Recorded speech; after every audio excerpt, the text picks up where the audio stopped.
ભગવદ ઈચ્છા એ સૌથી બલવાન છે. આપણું ગમે તેટલી બુદ્ધિમાં આપણે પ્રવીણ હોઈએ, બહુ બુદ્ધિમાન હોઈએ, બહુ મહેનતુ હોઈએ, બહુ સમજદાર હોઈએ, પણ ભગવદ ઈચ્છાની આગળ આપણું કાંઈ ચાલતું નથી. ઠાકોરજીની ઈચ્છા એ સૌથી બલવાન છે જીવન.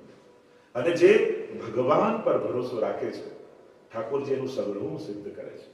એટલે ભગવદ ઈચ્છા જોડે પ્રતિકાર નહીં કરે, એને સ્વીકાર. ભગવદ ઈચ્છાનો પ્રતિકાર કરવા જનાર વ્યક્તિના જીવનમાં ઉદ્વેગ બન્યો રહે છે. અને એટલા માટે ઠાકોરજીની જેવી ઈચ્છા પ્રભુ કરે સો ભલી કરે, નિજે ઈચ્છા કરી શકે, જે વચનો મહાપ્રભુજી આપ્યા છે, અને એ વચનોનો આશ્રય. કારણ કે વૈષ્ણવ એ છે જે ગુરુના વચન પર શ્રદ્ધા રાખીને જીવે.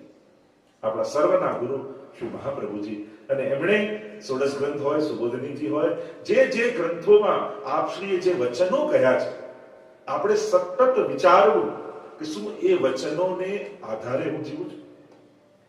ખરેખર જો જીવનમાં મહાપ્રભુજીના વચનોનો આશ્રય રાખીને જે જીવે, એના જીવનમાં ક્યારે ઉદ્વેગ ના આવે. સંજોગો તો સારા ખરાબ એ તો ચાલતા રહ્યા, સંસાર છે. કારણ કે આપણે બીજાના ભરોસે જીવીએ છીએ, અને જ્યાં સુધી બીજાના ભરોસે જીવીએ છીએ ત્યાં સુધી આપણું સુખ અને દુઃખ બીજાના જ હાથમાં છે. કારણ કે આપણું સુખ અને દુઃખ બીજા ભરોસે હોય છે. પેલું આપણને આપે, પેલું આપણી મદદ કરે, પેલું આપણું, જ્યાં સુધી બીજાનો ભરોસો છે ત્યાં સુધી સુખ દુઃખ આપણા હાથમાં નથી. અને જ્યારે ભગવાનનો ભરોસો સંપૂર્ણ આવી જાય ત્યારે જ આપણું સુખ આપણા હાથમાં આવી શકે છે. તો શ્રી મહાપ્રભુજીએ જે વચનો કહ્યા છે, એક વૈષ્ણવ તરીકે આપણો આધાર, આપણે કોના ભરોસે જીવવું, આપણે કોને પૂછવું, જીવનમાં કોઈ પણ સારી ખરાબ ઘટના બને એનો જવાબ કોની પાસે લેવો, તો કે મહાપ્રભુજીના વચનો. એટલે જ્યાં જ્યાં શ્રી મહાપ્રભુજીએ વચનો કહ્યા છે એમાં પોતાના પ્રશ્નોના ઉકેલ શોધવા. અને એ જ આપણો આશ્રયનું લક્ષણ છે કે જે સંપૂર્ણ આશ્રય જીવે છે, એ આશ્રય ક્યારેય પણ આજ્ઞાનું ઉલ્લંઘન ન કરે, એ જ આશ્રય જીવ કહેવાય. આપણે એકે મહાપ્રભુજીના વચન માનીએ નહીં અને એમ કહીએ હું તો વલ્લભના આશ્રય છું, તો એ આશ્રય ન કહેવાય. કેવળ દંડવત કરવું ને પગે લાગવું એ જ આશ્રય નથી, એમની આજ્ઞામાં જીવવું એ આશ્રય છે. તો આપણે સંપૂર્ણ આશ્રય છીએ એ આપણો વિચાર. અને જે ક્ષણે આપણે આશ્રય આવી જઈશું એ ક્ષણે આપણું બધું જ કરનારા ઠાકોરજી છે. ગિરિરાજજી અનેક સ્વરૂપોથી આરાધ્ય અને સેવનીય છે. એવા ગિરિરાજજીને ધારણ કરનારા પ્રભુની ગાથા આ ગિરિરાજ ધાર્યા શકવામાં છે. કેવલ ગિરિરાજજીની ગાથા નથી, આમાં છે તો ઠાકોરજીની જ ગાથા. પણ ગિરિરાજજી અને ઠાકોરજીમાં કોઈ ભેદ નથી.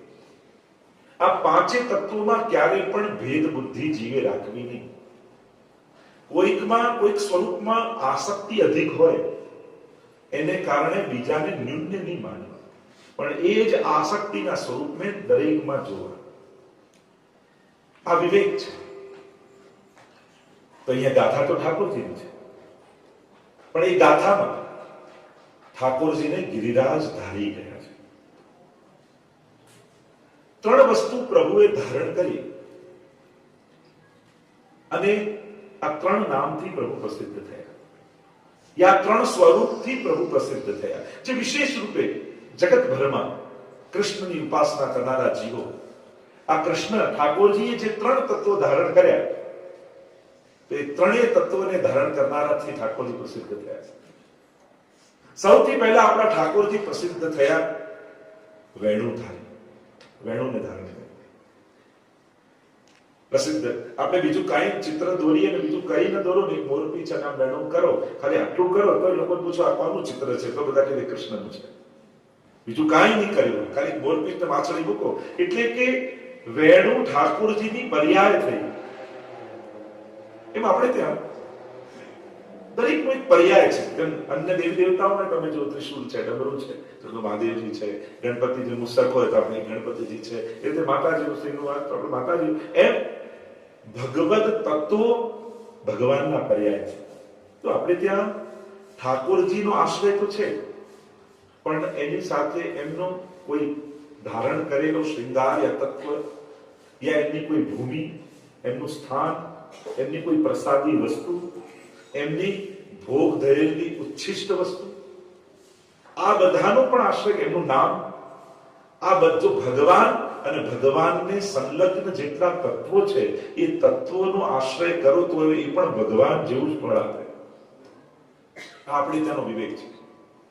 જેમ બધે ઠાકોરજીનું સ્વરૂપ ન પધરાવી, જેમ જુદી જુદી જગ્યાએ આપણે કોઈ નવી ગાડી લીધી યા નવું ઘર કર્યું કે શું, તો બધે કંઈ તમે ઠાકોરજી નથી, પણ ત્યાં શું કરવું, ભગવત પ્રસાદી વસ્તુ પધરાવી.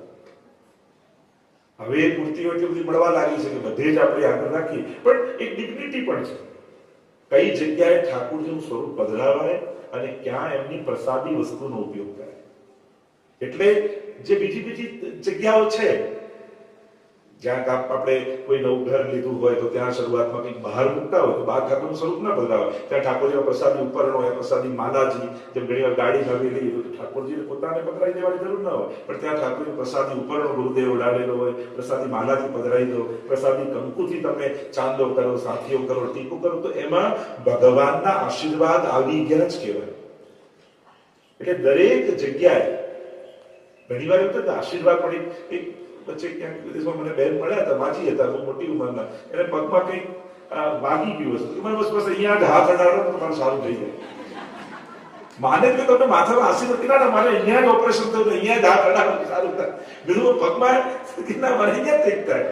મેં તમે ગોળી અહીંયા ખાવ અડાડો છો કેટલા, નહીં તો મોઢામાં કહું મેં તો મટી જાય છે ને, એ માથે આશીર્વાદ મૂક્યા તો ત્યાં પહોંચી જ જશે. તો બેટા કેટલા પગમાં જ હાથ અડાડો, ભોળા માંગીએ તો મેં તો અડાડે જ ખરા, એ વાતો નથી, એમને સંતોષ થાય. પણ જરૂર નથી કે ત્યાં જ આશીર્વાદ મળે. આશીર્વાદ તો જ્યાં અપાતા હોય ત્યાં જ અપાય. ગોળી મુખમાં જ મુકાતી હોય તો મુખમાં જ ખવાય. એ તો રોગ સુધી ગોળી સુધીને પહોંચી જાય, એનું ઠીક કરી દે. એમ આશીર્વાદ હાથ માથે જ રાખીને લેવાય. એ આશીર્વાદની જ્યાં જરૂર હોય ત્યાં આપમેળે રસ્તો ગોતી લે, પણ ત્યાં જ આશીર્વાદ ન લેવાના. એટલે જ જીવનમાં એક વિવેક છે. એટલે કે પ્રભુ સંબંધી તત્વો પણ ભગવદ રૂપ જ છે. આપણે કહેતા કોઈ સારા પ્રસંગે અચાનક કોઈ વૈષ્ણવ આવી જાય તો એ સંકેત એવો જ માનવો, જો ઠાકોરજી આશીર્વાદ આપ્યા એનો સંકેત શું, આજે અચાનક મારા સારા પ્રસંગે વૈષ્ણવ આવી ગયા. આજે હું જતો હતો મને એકદમ વલ્લભકુંજ મળી ગયા, એમના આશીર્વાદ મળી, એવું તો સારું કામ કરવા જો, ઠાકોરજીના આશીર્વાદ મળી ગયા. આપણે ત્યાં આ ભાવ છે. એટલે દરેક જગ્યાએ ભગવાન જ હોય જરૂરી નથી, ભગવત સંબંધિત તત્વની પ્રાપ્તિ યા એને પધરાવીને પણ ભગવાનના આશીર્વાદ મેળવી શકાય. આ વિવેક છે. અને આવો જ ભાવ ભગવાન અને ભગવત તત્વોમાં સમાન બુદ્ધિ રાખે. એટલે પહેલા સમયમાં તો કોઈ મોકલતા, જેમ પોતે ન પધારી શકતા હોય મહારાજ શ્રી કે આચાર્ય શ્રી, કોઈ વૈષ્ણવને ઉપરનો ઓઢાડીને મોકલે, એટલે કે એમના પ્રતિનિધિ રૂપે આવે છે. અને એનું રિસ્પેક્ટ જૂના જમાનામાં રાજા પણ એવું કરતા. રાજા પોતે જયારે કોઈને મોકલાવે ત્યારે પોતાનું, અને આપણે ત્યાં ભાગવતજીમાં જો ઉદાહરણ ગોતવા જાવ તો ઠાકોરજી સર્વના ગુરુ પિતાંબર આપી અને ઉદ્ધવજીને સોળસ ગ્રંથ હોય, સુબોધનીજી હોય, જે અને એ તત્વ. એટલે જ એક ક્ષણ માટે ગોપીઓને એમ લાગ્યું કે ઠાકોરજી આવી ગਏ. કે ભગવત તત્વનો પ્રભાવ ભગવાન બરાબર જ છે, એમાં ક્યારેય ન્યૂન્ય બુદ્ધિ નહીં લાગે. લો પ્રસાદ મળ્યો પણ ભગવાન ક્યાં આવે? કોઈ પ્રસાદી કણિકા મિશ્રી આપણને આપી, જો મંદિરેથી આયા, તારા સારા પ્રસંગ છે, અમે દંડવત કરીને આયા, યા માળાજી પ્રસાદી મળી છે, માળાજી મળી પણ ભગવાન ક્યાં મળે? અરે આ માલાજી રૂપે સ્વયં ઠાકોરજી જ તારી પાસે આવે છે, આ ઉપરના રૂપે સાક્ષાત વલ્લભ તારા ગળ પર માથે હાથ મૂક્યો છે. આવો ભાવ આપણે રાખીએ. આ ઉપરનો પણ ઓઢાડી ઘરે મૂકીને ઉત્સવ હોય ત્યારે એ પ્રસાદી ઉપરનો બધા ઓઢીને આવવો જોઈએ. આપણે કઈ વિધાન છે કે જે પ્રસાદી મેળે ત્યારે કોઈ ઉત્સવમાં તમે દર્શન કરવા જાઓ, મનોરથમાં, મંદિરમાં, ત્યારે ઉપરનો એવું તો ગાડીમાં રાખવું, એ સમય ઉપરનો ધારણ કરી અને કારણ કે મંગલ પ્રસંગે જતા હોઈએ ત્યારે ઉપરનો પહેરીને ઠાકોર સન્મુખ જો ઉત્સવમાં જો એ આશીર્વાદ આપણને મળેલા છે. અને મૂળ કહેવાનો મારો ઉદ્દેશ છે કે દરેક જગ્યાએ ભગવાન પ્રગટ થાય, આ ભગવાન જ હોય એ જરૂરી નથી હોતું. એમની પ્રસાદી કોઈ વસ્તુ, એ જેમ તમને કોઈ રૂપિયા આપે તો હાથથી જ આપે જરૂર નથી, સાઇન કરીને આપે તો ચેકમાંથી ઉપાડો તો એટલા જ નીકળે જાય. સાઇન પણ એના પ્રભાવ જેટલી જ છે. એમ જ ઠાકોરજીની કોઈ પ્રસાદી વસ્તુ, એ દરેક પ્રસાદી વસ્તુ ઠાકોરજીની સાઇન છે કે હા મારા આશીર્વાદ તને લખીને આપું છું. અને જ્યારે એ મળે છે ત્યારે ભગવત પ્રસાદી. તો ઠાકોરજીએ પહેલું તત્વ ધારણ કર્યું જેનાથી બહુ જ પ્રસિદ્ધ થયા કે ઠાકોરજી વેણુધારી બન્યા, વેણુને ધારણ કર્યું અને વેણુને ધારણ કરી સ્વ સ્વરૂપને ભક્તો સુધી પહોંચાડ્યું. ઠાકોરજી ખાલી વેણું વગાડી ભક્તોનું મનોરંજન કરવા માટે સંગીત સંભળાવે એવું નથી. વેણું તો એક આખી માધ્યમ છે, એક પ્રોસેસ છે કે ભગવાન જે રસો વૈસહ છે એ પોતાને રસરૂપ બનાવી એ વેણુમાં પધરાવી અને વેણુને માધ્યમ બનાવી સ્વ રસાત્મક સ્વરૂપને ભક્તો સુધી પહોંચાડે છે અને ભક્તોના કર્ણમાં એ વેણુના નાદ દ્વારા ભગવાન એમના હૃદયમાં પધારે છે.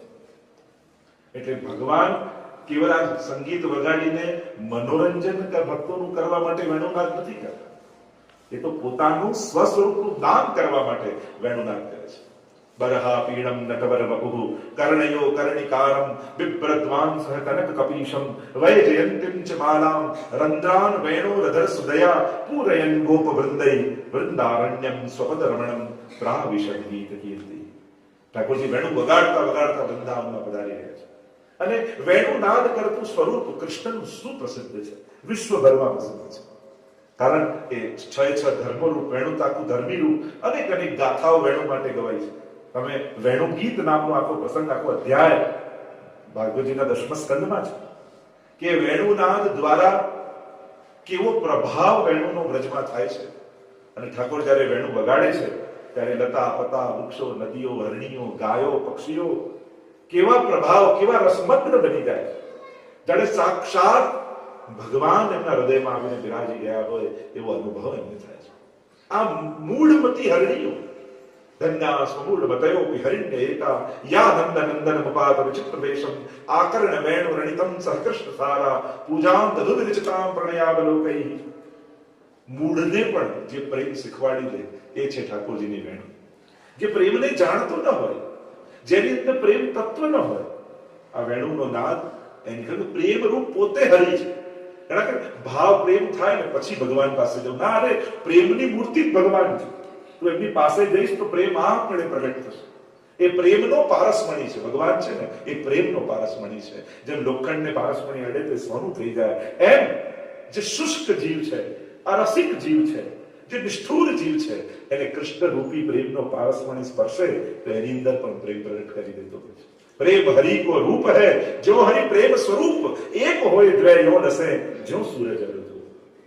સાક્ષાત મૂર્તિમંત પ્રેમનું એ કૃષ્ણ છે. અને એટલા માટે કૃષ્ણ પાસે જવા માટે તમારી અંદર પ્રેમ જાગે એની રાહ જોતા નહીં, કારણ કે જગાડનારો જે છે એની પાસે જશો તો પ્રેમ એ જગાડી આપશે. તો કૃપાનું એક સર્વોપરી લીલા ઠાકોરજીની એ વેણુનાદની લીલા છે.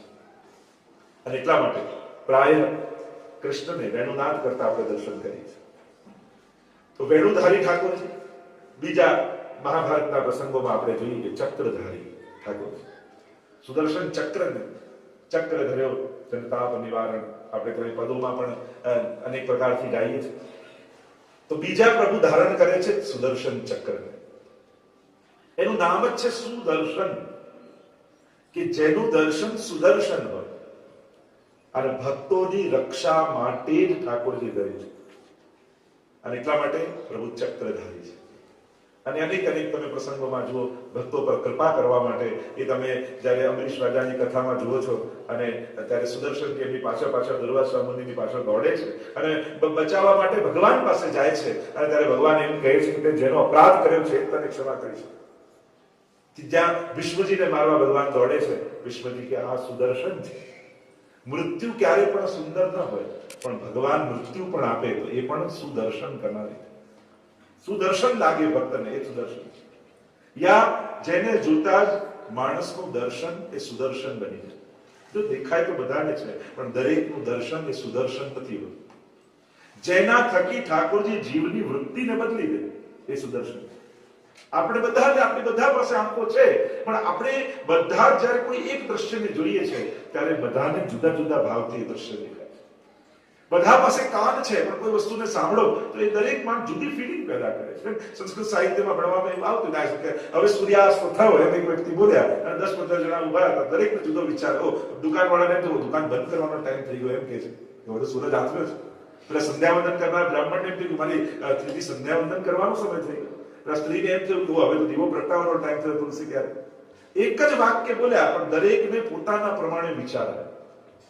તો આંખો દર્શન બધાને મળ્યા છે, પણ દરેકનું દર્શન એ સુદર્શન કરનારા ઠાકોરજી છે. અને એટલા માટે દર્શનને સુદર્શન બનાવે એ ચક્રધારી પ્રભુનું કાર્ય છે. એટલે જ શુભાવે 100 અપશબ્દો ભગવાનને બોલ્યા અને ભગવાનને સુદર્શન કર્યા કે ભલે તું અપશબ્દો બોલે, હું તો તારો ઉદ્ધાર જ કરીશ, હું તને નરકમાં નહીં નાખું.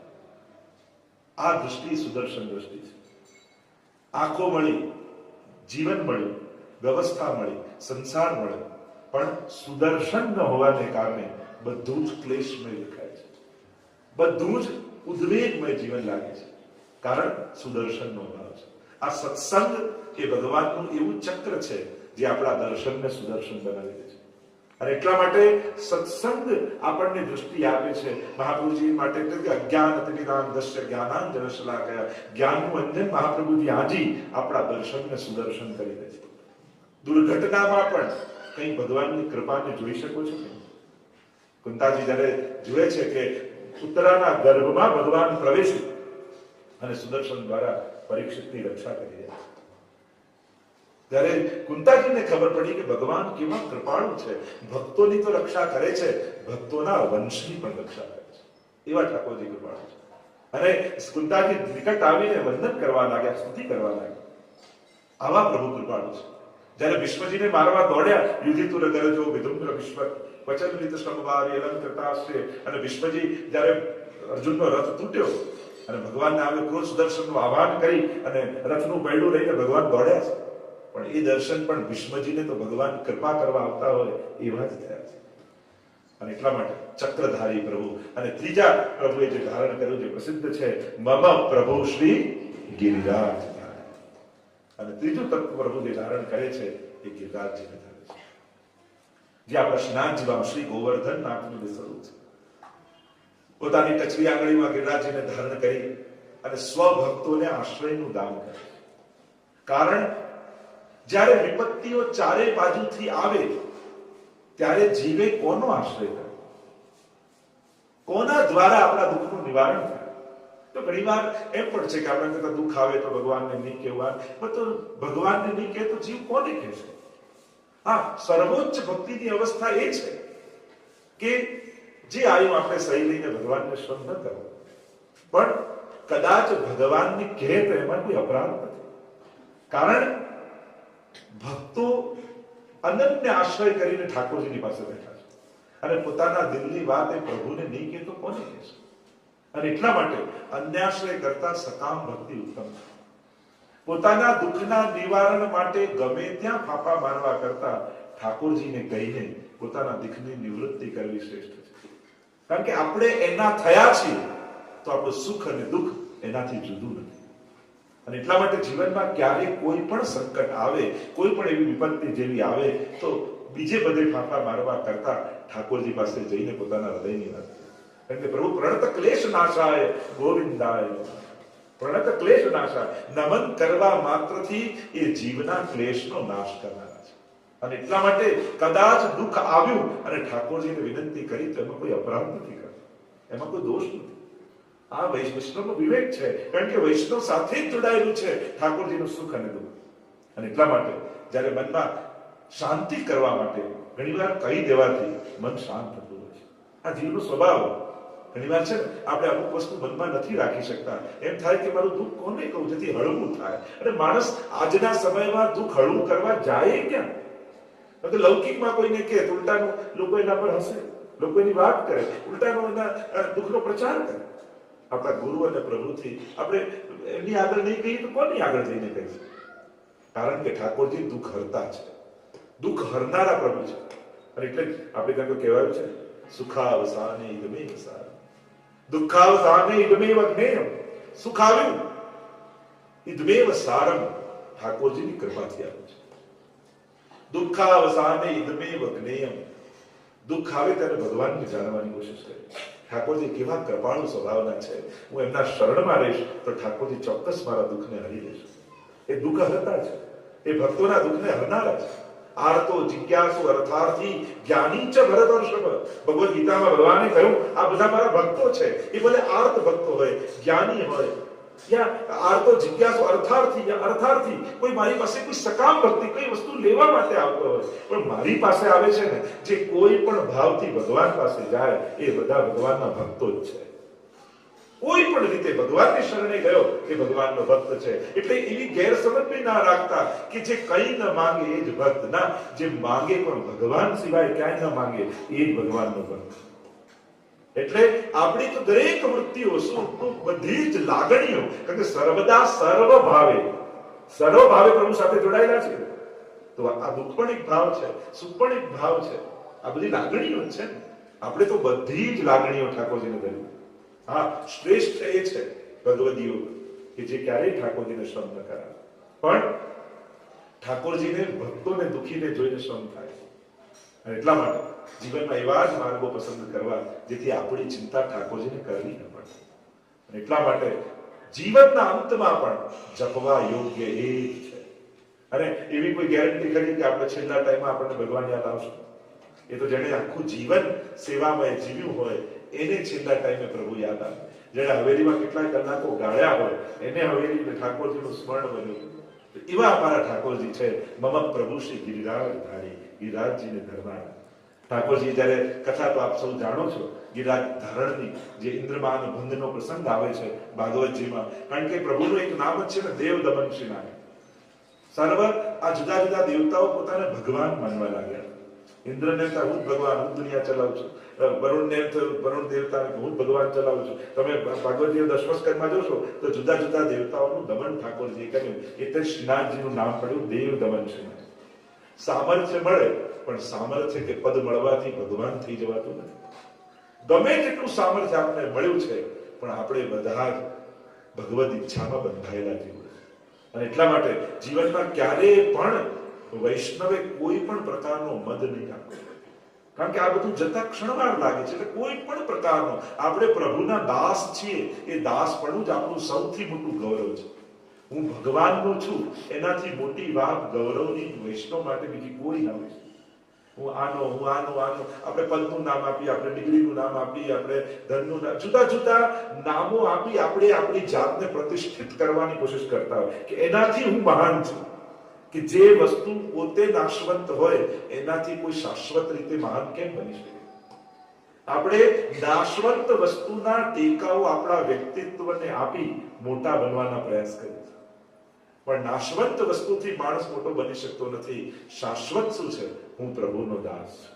અને એનાથી જ આપણી સાચી મોટાઈ છે. એટલે આપણી સાચી ઓળખાણ એક વૈષ્ણવ તરીકેની, હું વૈષ્ણવ છું. આનાથી ગૌરવનો વિષય આપણા માટે બીજું કોઈ ના હોય. અને એટલા માટે ગૌરવ કરવો પોતાની મોટાઈ. તકલીફ દુનિયાની એ જ છે કે બૂટની હીલો મોટી કરી ઊંચા દેખાવાની કોશિશ કરે છે, પણ હાઈટ વધારવાની કોશિશ નથી કરતા. આપણે બધાની તકલીફ એ છે કે બૂટ ઊંચા પહેરતા જેમ લાગે હું ઊંચો, પણ જયારે આ નીકળશે ત્યારે નીચે દેખાઈ જવાની છે. એના કરતા હાઈટ વધારવાની કોશિશ કરે. જીવનમાં એ સમજવાનું છે કે વ્યક્તિત્વ મોટું કરો. આ બધા ટેકાઓથી મોટા દેખાવાની કોશિશ કરશો તો જે દિવસે ટેકો ગયો તો આપણે પડવાના જ છીએ. અને ત્યારે આપણી સાચી ઊંચાઈ દેખાઈ જશે. આપણી માપણી ત્યારે થઈ જશે. એટલે એવી કોઈ વસ્તુના સહારો ન લો કે જેનાથી મોટા બનવાની કોશિશ જેનાથી કરો છો, પણ એ વસ્તુ તૂટનારી ને છૂટનારી છે. એ કેટલો સમય સુધી તમને સહારો આપ્યા? વ્યક્તિત્વ મોટું કરે. તમે ગમે તેટલું સારી જેમ સુગંધ લગાડીને જાઓ, તમને એમ લાગે મિત્ર મળે એટલામાં સાથ મોટો દુશ્મન મળ્યો, તમને કે આ પરફ્યુમની સુગંધ એને ના આવે તો સારું. એને તો આવે જ. ભલે દુશ્મન હોય કે મિત્ર હોય, પણ એ પરફ્યુમ એની સુગંધ આપવાની જ છે. આપણું વ્યક્તિત્વ પણ એવું હોવું જોઈએ કે વ્યક્તિત્વની સુગંધ એવી હોય કે દુશ્મન હોય કે મિત્ર દરેકની સુગંધનો અહેસાસ થાય. કારણ કે આપણો સ્વભાવ, એ આપણું વ્યક્તિત્વ છે. સત્કર્મ નથી આપણું. કર્મ હોય ને એ થોડું કરતા કરતા થાકી જવાય, પણ સ્વભાવ હોય ને એને જેટલું કરો એટલું આનંદ આપવો. એટલે સારો વિચાર કરવાનો ન હોય, સારો વિચાર જ આવવો જોઈએ. સારા વિચાર આવવા જોઈએ, કરવાના ન હોય. કઈ કરવા જઈએ તો થાકી જઈએ. શ્રેષ્ઠ સત્સંગ વાળો વ્યક્તિ એ જ છે જેને દુર્વિચાર આવતા નથી. કોશિશ પણ કરીએ ને ત્યારે આપણે ક્રોધ કરીએ કે આનું આમ કરીએ, પણ મનમાંથી નીકળે જ નહીં. આપણે કોશિશ કરીએ તો થાય. આપણે ટ્રાય કરીએ તો થઈ ન શકે. આપણે નેચરમાં જ ન હોય. એમ સત્સંગ ધીમે ધીમે ધીમે આપણા સ્વભાવ અને વ્યક્તિત્વને એટલું શુદ્ધ કરી નાખે કે તમે પાપ કરવાની કોશિશ કરો તો તમને અંદર આત્મા જ ડરશે, તમે કરી જ ન શકો એવો સ્વભાવ નેચર. તો જે મૂળ વાત કરી રહ્યો મમ પ્રભુ શ્રી ગિરિરાજધારી, આ ગિરિરાજધારી પ્રભુ જે ગિરિરાજજીને ધરી તો જે દેવતાઓ પોતાને ભગવાન માનવા લાગ્યા, એમને થયું કે મારે કારણે દુનિયા ચાલે છે. ઇન્દ્રને કહ્યું કે વર્ષા હું પાડું છું એટલે જ બધું દુનિયા ચાલે છે. પણ એ ભૂલી ગયો કે સામર્થ્ય આપનારું છે કોણ? એને પણ એ સામર્થ્ય કોણે આપ્યું? અને જયારે એ ભૂલાઈ જાય છે ને ત્યારે પોતાને અહંકાર અને મદ પેદા થઈ ગયો. આપણે બધું જ પામી લીધું, મેં આને સુખી કર્યા, મેં આને મદદ કરી, મેં આને આ કર્યું, આને આ કર્યું, પણ એ ભૂલી ગયું મને કોણે મદદ કરી, મને આ સ્થાન સુધી કોણ લાવ્યું, મને આ પદ પર બેસાડનારું કોણ? જયારે આપણી ઉપરના વ્યક્તિને ભૂલીને નીચેના વ્યક્તિને જોઈએ તો આપણને લાગે હું કરનારો ને હું ચલાવનારો, પણ મને ચલાવનારો કોણ છે એ આપણે ભૂલી જઈએ. બસ આ યાદ ઠાકોરજી અપાવ. દમન એટલે કોઈને કોઈ નીચા બતાવવાની કોશિશ નથી, પણ દરેકને પોતાનું સ્થાન યાદ અપાવવાની કોશિશ છે. ઠાકોરજી છે ને વહેલા મોડું દરેકને પોતાનું સ્થાન યાદ અપાવે. એ કોઈના ને કોઈના દ્વારા જીવને આપણી સાથે કોઈ નિંદા કરે તેમ માનો કે મારા દોષ ધોઈ રહ્યો છે. બિન સાબુ આપણે તો દુઆમાં કહ્યું છે ને, પાણી અને સાબુ વગર તમારા દોષોને ધોનારો વ્યક્તિ કોણ? તો કે જે તમારી નિંદા કરે છે. હવે જે તમને ચોખ્ખા કરી આપતા હોય એની જોડે ઝઘડો કરાય કે પ્રેમ કરાય? જે આપણા દુર્ભાગ્યને ટાળતો હોય એની જોડે એના કરતા વાલો આપણો બીજો કોણ? તો જે નિંદા કરે એને આશીર્વાદ આપજો કે તારા સિવાય મારું કોઈ નથી કર્યું. કારણ કે કપડા ધોઈ ધોઈ તો પહેરું છું, પણ આ જીવાત્માને જો તું નિંદા કરી કરી તારા માથે પાપ ઓઢી અને મને ચોખ્ખો કરે છે. કારણ કે એને તો પાપ લાગે જ છે, એને તો દોષ લાગે જ છે, કારણ કે નિંદા કરી રહ્યો છે. નિંદા એ દોષ છે એટલે એને તો અપરાધ લાગે છે, પણ તમારો ફાયદો શું થાય કે તમને ચોખ્ખું કરે છે. એટલે વિચારો પોતાનું ખરાબ કરી જે બીજાનું ભલું કરે એનાથી સારો માણસ બીજો કોઈ મળે દુનિયામાં આપણને. અને એટલા માટે જે આપણું સારું કરતો હોય એની જોડે ખરાબ વ્યવહાર ના કરાય. આપણે કઈ જોડે સારું કરવું જોઈએ. આપણું બિચારો સારું કરે છે, કયા વગર આપણે કીધું નથી મારું સારું કર. આપણે તો એને રિક્વેસ્ટ નથી કરી કે મારું સારું કર, મારું ચોખ્ખું કર, મારું આમ કર. તોય બિચારો પોતાના માથે પાપ લઈ આપણને ચોખ્ખા કરે. પછી એવા વ્યક્તિ જોડે ઝઘડો થાય, એની તો દુઆ આપવી જોઈએ, પ્રભુ આપણે બધું સિદ્ધ કરજો, મને ચોખ્ખા કરે. તો દ્રષ્ટિ આ સુદર્શન છે, આ વસ્તુ સુદર્શન છે કે જીવનના આ સંજોગોને, આ વ્યક્તિઓને, આ પરિસ્થિતિઓને તમે કયા દૃષ્ટિકોણથી જુઓ છો, તમારા દર્શનને સુદર્શન બનાવી શકો છો. સત્સંગ આપણને દ્રષ્ટિ આપે કે દર્શનને સુદર્શન બનાવે. તો દરેકને ભગવાન પોતાનું સ્થાન યાદ અપાવતા હોય કે મારું પદ, મારું સ્થાન શું છે, એનાથી વધારે તમને મારું સામર્થ્ય નથી મળી લીધું ને, એટલે પ્રભુ એનું દમન કરે છે. એટલે આ જે દેવતાઓની દશમસ્કરની કથામાં તમે જુઓ તો જેમને મદ થયો ને પોતાને સર્વસમર્થ માનવા લાગ્યા, ઠાકોરજી કોઈ ને કોઈ લીલા કરી. મહાપ્રભુજી સુબોધનીમાં આજ્ઞા કરે છે, એકમ ભગવતઃ કાર્ય બહવ અર્થાનામ સાધકમ. ઠાકોરજીનું એક કામ અનેક કાર્યોને સિદ્ધ કરનાર હોય છે. કરે એક વસ્તુ પણ એનાથી કેટલાનું ભલું થઈ જાય, કેટલાનું સારું થઈ જાય, કેવી લીલાઓ થઈ જાય. તેમ ઠાકોરજી ઇન્દ્રમાન ભંગ કરી એમનું તો દમન કરે છે, ઇન્દ્ર દેવતાનું, પણ સાથે સાથે વ્રજવાસીઓને અનન્ય આશ્રયનું પણ દાન કરી દે છે. એમને પણ સમજાઈ જાય છે કે અમારે કોનો આશ્રય કરવો છે.